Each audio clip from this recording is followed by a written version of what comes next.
Welcome back to my channel. Ayan, for today's video guys, gusto kong i-share sa inyo yung naging experience ko sa Philippine immigration after ng upload history ko sa kanila.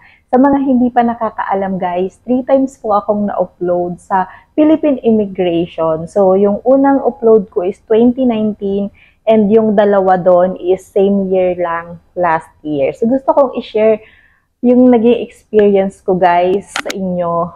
I hope na matulungan kayo ng video na to sa mga may mga uploaded issue din katulad ko before. At right now, enjoyin nyo muna yung view ko sa likod guys kasi andito ako ngayon sa Dubai. So anyway guys, gusto kong i-share sa inyo yung naging experience ko doon sa tatlong upload history ko. Kung ano yung mga reason kung bakit ako na-upload at that time, and kung ano yung mga hiningi nila sa akin ngayong pinayagan na nila akong makapagbiyahe abroad as a tourist. Bago ako magsimula sa aking video, sa mga bago pa lang dito sa channel ko, huwag niyo pong kalimutan mag-subscribe at i-click niyo na din po yung notification bell para naman updated kayo sa mga bagong videos na i-upload ko. So, ito na nga guys. First upload ko actually is noong 2019. So, hindi ko na matandaan kung anong month yon. Basta 2019 yon, going to Singapore ako doon as a tourist. So, yung purpose of travel ko naman doon guys is na-invite ako ng friend ko. At that time, wala akong work kasi yung source of income ko doon is pinapadalhan lang ako ng ex-husband ko at that time. So, wala talaga akong work. And actually, may savings account pala ako noon. Pero since nga na bago pa lang ako magtutour, so hindi ako nag-research. Wala akong kaalam-alam kung ano yung mga requirements na kailangan. Basta, ang alam ko lang that time, pag gusto mong mag-tourist, bili ka ng ticket, punta ka na sa airport. Yun lang yung alam ko at that time, guys. So, yun, naligwak ako doon guys kasi ang nakita kong reason doon kung bakit ako in-upload is wala akong strong tie dito sa Pilipinas na babalik ako kasi nga wala akong work dito. So, tapos, ang second pa doon na nakita ko kung bakit nila ako in-upload is yung pupuntahan ko is friend ko lang siya tapos hiningian niya ako ng picture namin dalawa together since kasi na siguro 5 years na rin kami hindi nakikita ng friend ko. So, wala na kaming ganon. So, wala akong napakitang ganon. So, yun yung naging reason kung bakit ako na-upload. And then, pangalawa guys is, ayun, sobrang kampante ako nun guys na makakapasok na ako. Kasi dalawa kami ng friend ko. Actually, ka-roommate ko siya. And, kampante ako guys kasi meron akong bank certificate, bank statement yun. And meron akong work, siguro 1.5 months, 1.5 year na ako sa work ko. So, sobrang kampante na ako nun, guys, kasi sabi ko, meron akong work, meron akong strong ties, may vacation leave form ako, ganun. Lahat ng requirements, guys, ng bilang isang empleyado is, prinobide ko yon. So, yun, kampante ako. Tapos, guys, ang nangyari doon, ayun, kinalkal nila ng kinalkal, Terminal 3. So, yung 2019 ko is Terminal 3 din yun. And yung 2023 ko is Terminal 3 din yun, guys. So, both Terminal 3 yun. Tapos, edi yun na, guys. So, in-interrogate na ako sa second interview kasi nga, na-trace nila yung dating upload ko noong 2019. So, kakalkalin nila ng kakalkalin yun, guys. Yung mga immigration officer sa second interview, maghahanap sila ng butas sa'yo para ma-proof nila na yung pag-alis mo ulit is hindi pure tourist talaga. So, dalawa kami nun guys. Ako yung nauna sa counter nung immigration and then sa second counter, ako pa rin yung nauna. Tapos yung ka-roommate ko nandun lang siya. Tapos, ayun na guys. So, ang mali ko pala nun guys, kasi bago lang kasi yung bank account ko noon, siguro nasa 3 months pa lang. So, ang hinihingi kasi nilang bank statement is at least 6 months. Tapos, gusto nila makita doon na every month, at least, meron kang naiipon na savings doon sa bank account mo. So, ang mali ko kasi doon, guys, since nga na hindi ko naman pwedeng i-provide yung bago kong personal bank account. So, ang ginawa ko, since nga na 1.5 year na ako sa company ko, ang ginawa ko, yung bank statement na kinuha ko is yung sa payroll ko. So, which is maling-mali pala yun, guys. Kasi, syempre nga naman, yung payroll ko, withdrawin ko yung sahod ko doon. Tapos, transfer ko na sa personal bank account ko. So, ang nangyayari doon is nasi zero balance siya. So, ang gustong makita ng immigration is kailangan every month meron kang nasi-save doon sa savings mo. So, yun yung number one na nakita kong bakit nila ako talagang in-interrogate ng gusto doon na sinabi nila, oh, wala kang nasi-save sa savings mo, blah, blah. Basta ganun, guys, panghimasukan nila yung personal na buhay mo kapag nakitaan ka nila ng maliit na, na issue na hindi mo mapoproof na pure tourist ka, ayun na, doon na nila kakalkalin lahat, pati personal life mo kakalkalin na nila. So, ayun na yun, guys. So syempre, medyo kailangan kahit nasa immigration ka na, kalmado ka lang. Pero that time talaga, guys, magtaray na ako kasi sabi ko, so ibig sabihin pala, kahit may trabaho dito, tapos halimbawa ganyan lang kaliit, kasi ang laman lang ng savings ko nun, guys, yung total doon sa payroll account ko is parang nasa 5 digits lang siya. So, ang sinabi ko dun sa sa immigration at that time nun, na sabi ko, so wala na pala, ang mga Pilipino pala wala parang karapatan mag-travel na wala kang 6 digits, ganun ganyan. Kasi kasi iniisip nyo na ganun. Basta sinagot ko talaga, guys, yung immigration officer. Kasi alam ko naman na nai-upload na nila ako. So sinagot-sagot ko na sila. Tapos edi yun na, guys. So yun na na-upload na nga ako nun. Ngayon, after nun, syempre, uploaded na rin yung kasama ko. Tapos ito palang kasama ko, nagsabi siya sa akin na tinanong daw pala siya doon ng first officer ng immigration, doon mismo sa counter, tinanong siya na, sabi, meron ka bang diploma dyan? Kumanan daw yung immigration officer sa kanya. Tapos sabi daw nung friend ko, first time niya lang din kasi, guys, magta-travel. So parang niyaya ko lang siya, ganun yan. Tapos sabi nung friend ko, meron po, pinakita niya na sa phone siya. So, ayun na, guys. So, red flag na sa kanila yon kasi, kumbaga parang, kung pure tourist ka, bakit ka magdadala ng diploma? Parang ganun yung nasa isip ng ayo. So, ayun na nga, in-upload na nga kami, guys. Tapos, dito, gusto ko kasi talagang mag-travel, guys. Kasi, at that time, 2 weeks actually 3 weeks nga ata yung vacation leave ko noon. So, gusto ko talaga mag-travel. So, ang ginawa ko, guys, kasi nakakuha ko ng idea doon na sa mga GC, sa mga groups na mas maganda daw mag-flight sa Cebu International Airport kasi hindi daw mga mahihigpit yung mga doon, yung mga immigration officers. So, ang ginawa ko, guys, nag-book ako ng ticket going to Thailand naman. So, yung second trip ko, guys, is going to Bali yun kasi summer at that time. So, yung third attempt ko, guys, nag-book ako ng ticket going to Thailand. Ako lang mag-isa. Solo traveler lang ako. Tapos, dun ako sa Cebu nag-flight, nag-book ng ticket, ganun. May return ticket yun, guys. Lahat yun may return ticket. Tapos, ayun na, guys, na-trace nila yung yung bagong upload ko lang. Tapos, ayun na, parang na-question na nila ako na kakabook ko lang daw ng ticket, ganun, ganyan.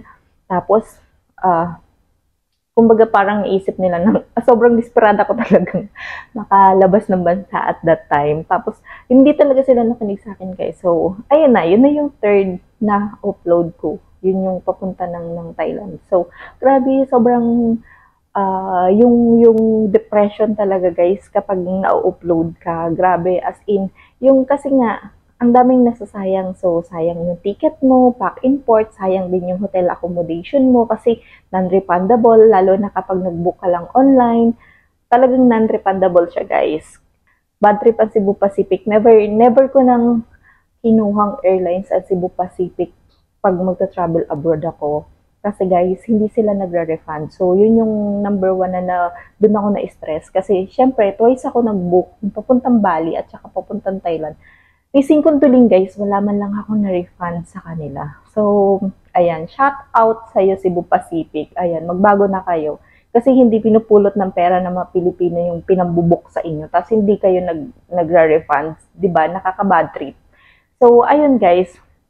So, pinalipas ko muna yun kasi, guys, grabe. Yung sobrang inisip ko talaga yon. Kumbaga pa, syempre, laking pera na nawala din sa akin nun kasi hindi ako nakapag-repad nung una, tapos yung pangalawa. So, siguro mga nasa 30 plus din yung yung hindi ko na nakuha at that time. Pag on the spot, hindi reasonable sa kanila na na-upload ka. So, pag once na hindi mo nagamit yung yung check-in mo, wala na. Kumbaga pang napupurpit na sa kanila yung yung booking mo. So, 1 year, siguro June na kasi ako last year nag-try mag tourist to June. Ngayon August, June, July, August. So 1 year and 2 months guys, nag-try ako. So ngayon, talagang super talagang kampante ako ngayon. Pero hindi naman as in super kampante. So, actually nasa bahay ako, hindi ako nakatulog ng the day my flight. Hindi ako nakatulog ng maayos kasi alam mo yung pag travel ka, tapos iniisip mo yung immigration. So dapat ang magta-travel excited ka, 'di ba? Kasi pupuntahan mo na yung dream dream vacation mo na area, ganun ganyan. Tapos ang iniisip ko talaga nun guys, immigration. Kaya hindi ako nakatulog na maayos, tapos kinabukasan pagising ko. Parang alam mo yung pakiramdam na parang nadje-jerks ka, tapos hindi makalabas ganun guys yung feelings. So, ang napaka 'di ba? So, ayun na guys. So, at that day, talagang prinobide ko lahat guys. Kasi kampante ako nun kasi yung savings ko nasa 1 year and a half na siya. Tapos meron akong at least meron akong 6 digits sa bank account ko. Tapos anong tawag nito? Wala akong work pero meron akong business permit. So meron din akong online work. Ito na guys, andito na tayo sa question and answer portion ng immigration officer. So by the way guys, etong travel ko pala this 2014 is ang ginamit kong airlines is Philippine Airlines. So ayan, round trip ticket going to Thailand and solo traveler lang ulit ako. So eto na guys, nandito na ako sa immigration officer. Nung last na travel ko kasi guys, ang gamit ko pa na passport doon is last name ng ex-husband ko. So, this travel kasi, ang gamit ko na is yung last name ko ng pagkadalaga. So, nabago yung passport ko. Tapos, ang akala ko nun, parang in-expect ko kasi nun talaga na matitrace pa rin nila. Kasi di ba pipicturan ka dun, so makikita nila. So, natrace nga nila guys yung dating upload ko na. Ayun na, tinanong na ako nung immigration na, dun sa first immigration pa lang na, sabi niya, may upload ka dati? Sabi ko, yes ma'am. Tapos sabi niya, anong gamit mong last name doon? Sabi ko, ganito, ganyan. So, sinabi ko yung last name ko dati. Tapos sabi niya, anong work mo ngayon? Sabi ko, wala pa akong work, pero meron akong business. Tapos hiningi niya yung mga business permit ko, ganun, ganyan. Tapos sabi niya, bago lang yung, sabi ko, yes po. Tapos sabi niya, ayun na, siguro mga nasa 5 minutes din ako dun sa first immigration officer. Antay ako, tapos nagsusulat siya sa papel. Tapos, ayun na guys, yun na nakita ko na sinusulatin niya yung papel. Expected ko na yun na i-interviewin ulit nila ako sa second immigration officer. Eto na, sabi sa akin nung IO dun sa counter, punta ka doon, bigay mo to, tapos balik ka dito. Ganun, ganyan. So, eto na, parang ang pagkaka-explain niya lang sa akin nun is ipapaklear lang natin yung dating upload mo para ma-clear daw yung record ko. So, pumunta na ako dun guys, fill up ng form, ganun ganyan. Tapos, ayun na guys. Ang kinaganda lang dun guys, kasi since nga na kampante ako at that time, tapos hindi rin ako kinakabahan. Tapos yung immigration officer dun sa second interview is mabait siya. So hindi siya yung tipong naninindak talaga. As in mabait siya guys, promise. So hindi siya katulad nung, syempre 2 beses na ako naka-interview ng immigration officer sa Terminal 3. Grabe doon, as in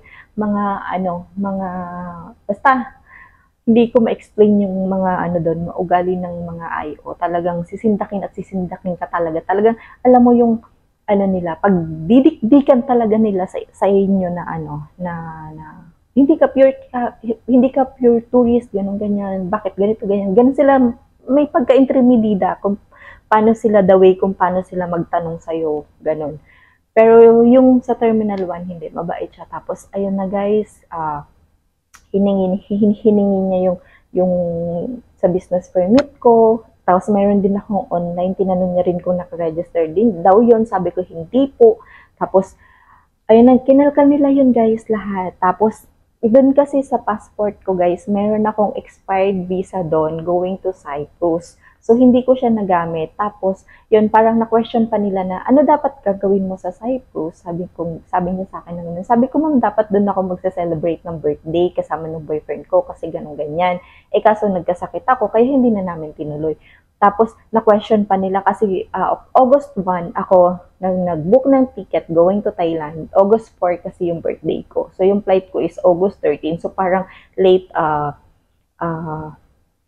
celebration ko na ng birthday ko nun. Kasi sabi ko, yung trip ko na to is parang gift for myself as, you know, sa birthday ko, ganun ganyan. Tapos sabi niya sa akin, bakit ka nag-book ng ticket going to Thailand while you have a Cyprus visa na hindi pa expired? Sabi ko, eh kasi ma'am, 5 days na lang po, may expired na yung visa ko. Ngayon, magpo-provide yung boyfriend ko ng EOS, tapos ipapadala pa sa akin dito sa DHL. So, darating po sa akin dito yung documents. Is expired na yung visa ko. So, hindi ko na rin po, kumbaga useless na din yung travel ko. Ano na pong gagawin ko dun? 1 day lang ako. Parang ganun yung sagot ko. So, ito na. Tapos, tinanong niya ako, pumunta na ba dito sa Pilipinas yung boyfriend mo? Sabi ko, yes po. Anong buwan? Ganun yan. Tapos, tinanong niya, sinabi ko sa kanya. Tapos, tinanong niya yung pangalan ng boyfriend ko. Tapos, guys, pati yung conversation namin ng boyfriend ko sa phone ko, gusto niya makita. Talagang, as in, at this time, guys, na-interview sa akin ng immigration, kampante ako na ipakita lahat sa kanya yung phone ko. Kampante ako na ipakalkal sa kanya kung ano yung nandun sa phone ko. Kasi alam ko na wala akong tinatago. So, ayan, pinakalkal ko yung conversation. Although, parang, hindi na siya maganda. Kasi, ano na yun eh, kumbaga parang, privacy mo na yun eh. Bakit kailangan niya makita yung conversation nyo, ganun. Talagang nangalkal siya ng ano. Kumbaga, for me, kasi, although alam ko sa sarili ko na bawal yun guys, pero for me kasi, kung yun lang yung way para i-allowed nila ako mag-travel, why not, di ba? Eh, alam ko naman sa sarili ko na wala akong tinatago at that time. Kaya hinayaan ko na lang. So, ayun, kinalkal niya. So, okay na. Natapos na kami dun sa part ng boyfriend ko. Tapos ngayon naman, yung sa bank account ko naman, guys, meron akong na-request sa bank ko ng bank statement pero hindi niya yun hiningi. Ang hiningi niya sa akin is yung mismong online transaction ko sa bangko ko, sa phone ko. So, pinakita ko sa kanya yun, guys. Tapos, tinanong niya sa akin kung sino din nag-book ng ticket ko. Sabi ko, ako. Tapos, hiningi niya sa akin kung paano ko binook. Pinakita ko sa kanila na lahat yun lahat yun nasa transaction ng debit card ko. So, yung booking ng ticket ko, tsaka yung booking ng hotel ko is lahat galing sa debit. Tapos yun, okay na kami dun, guys. Actually, the way na gusto niyang malaman kung paano ko binook yung ticket ko at yung hotel ko, siya yung nagkalkal sa ko, guys, sa phone ko. Siya yung nagkalkal doon sa bank account ko. Pinakalkal ko talaga, guys. Siya yung nag-scroll, ganun, ganyan. Pero humingi naman siya ng permission sa akin na kung pwede daw ba niyang tingnan. Sabi ko, okay. Inano ko sa kanya. Tapos, kikita ko talaga, scroll niya, ganun, ganyan.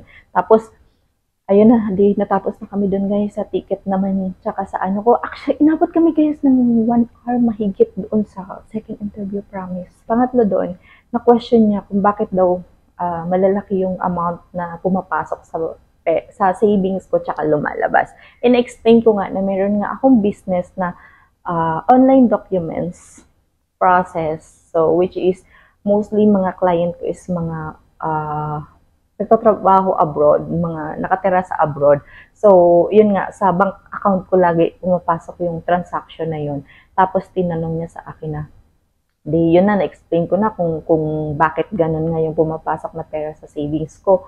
Tapos sabi niya sa akin, guys, nung IO, pwede ko bang makita kung yung conversation daw namin nung client ko. Sabi ko, pinakita ko na ganun, na kung ano yung usapan namin, kung kapag nagbabayad sila sa akin, ganun, ganyan. Tapos, yung isa pinakita ko, tapos sabi niya sa akin, meron ka pa bang ibang ano, meron ka pa bang patingin ako ng iba mo pang client? Di pinakita ko na naman, guys.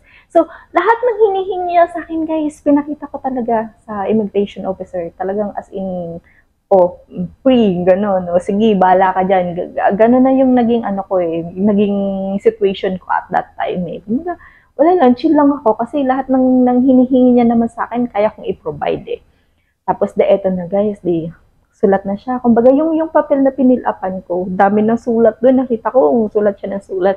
Tapos, yun na, sabi niya sa akin nung IO doon. O sige ma'am, ganito.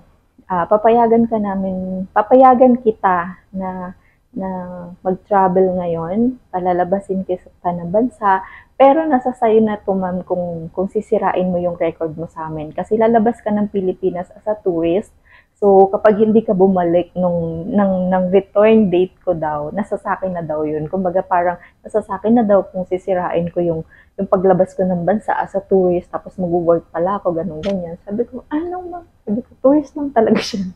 So ganun, pa-humble effect ako. So, ayun guys, pinayagan na nila ako. So, yung papel na yun, pinapunta niya ako dun sa counter kung saan ako unang na-interview, and then kinuha ko yung ano ko doon, yung departure card ko. Tapos, ayun, pinatatakan ko na yung passport ko doon. Tapos, ayun na, sobrang tuwan-tuwa ako at that time, guys. Kasi alam mo yun yung patak ng hinihingi ko nung mga panahon na gusto kong mag-travel. Eh kaso puro tatak nung boarding pass ko, puro mga for compliance. So, ayun guys, sobrang tuwa ako talaga nung nakalusot ako at that time. So, siguro lang ang ma-advise ko sa mga gustong mag-travel as a tourist, or kung may purpose kayo na mag-work abroad, na wala kayong kakilala at solo traveler talaga kayo, advice ko is be prepared talaga guys. Lalo na kung wala kayong enough money sa bank account nyo na maipuproof sa kanila, and wala kayong strong ties dito sa Pilipinas na maipapakita sa kanila.